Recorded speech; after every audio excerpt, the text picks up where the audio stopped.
మహిళా సోదరిమణులకు నెలకు 2500 ఇస్తాను, అది ఈరాబాయ్ అంటే అది లేదు. నెలకు 4000 ఇస్తాం ముసలోళ్ళకన్నా, అదేదిరాబాయ్ అంటే అది దిక్కులేదు. ఇది ఏది తులం బంగారం అన్న ఆడపిల్లల పెళ్లికి అదేదిరా అంటే అది లేదు.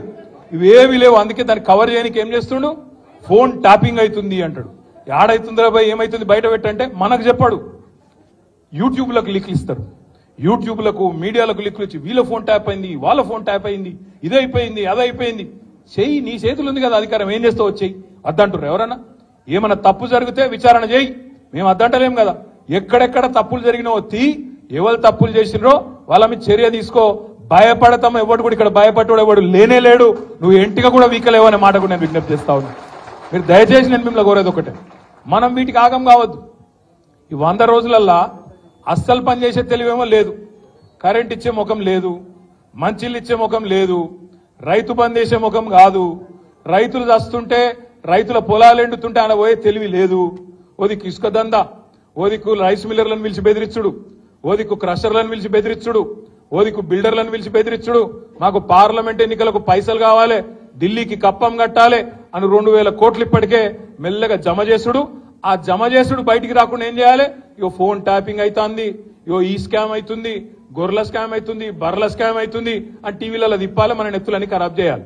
అసలు కథ ఏంది, కిందనేమో ఇసుక స్కామ్ లో ఒక మంత్రి దొరుకుతాడు, ఇంకో దగ్గర రైస్ మిల్లర్లు ఇంకో మంత్రి బెదిరిస్తాడు, ఇంకో దగ్గర క్రషర్ల మీద దాడులు చేసుకుంటా అక్కడ పైసలు వసూలు చేస్తారు, ఇక్కడ బిల్డర్ల మీద దాడులు చేసుకుంటా ఇక్కడ పైసలు వసూలు చేస్తారు.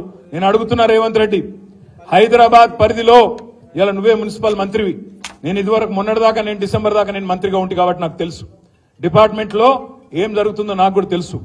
ఇవాళ నేను అడుగుతున్నా, గత 3 నెలలుగా హైదరాబాద్ లో బిల్డింగ్ పర్మిషన్లు ఎందుకు వస్తలేవు, ఏ కారణం చేత బంద్ పెట్టినావు? బిల్డర్లను పిలిచి బెదిరించి మీరు పైసలు కడితేనే పర్మిషన్ ఇస్తా అంటున్న మాట వాస్తవం కాదా?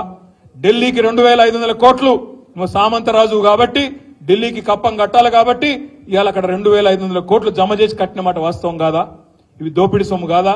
ఇలా నువ్వు మాట్లాడతావు ఈ తప్పు జరిగింది ఆ తప్పు జరిగింది అని బోగస్ ముచ్చట్లు, కేసీఆర్ ని తిట్టుడు, అడ్డమైన ఛానళ్లలో ప్రచారాలు చేసుడు, పబ్లిక్ దిమాక్ అంతా ఫిరాయించిపోయేటట్టు అడ్డమైన మాటలు మాట్లాడు, అసలు మాటలు మాట్లాడు.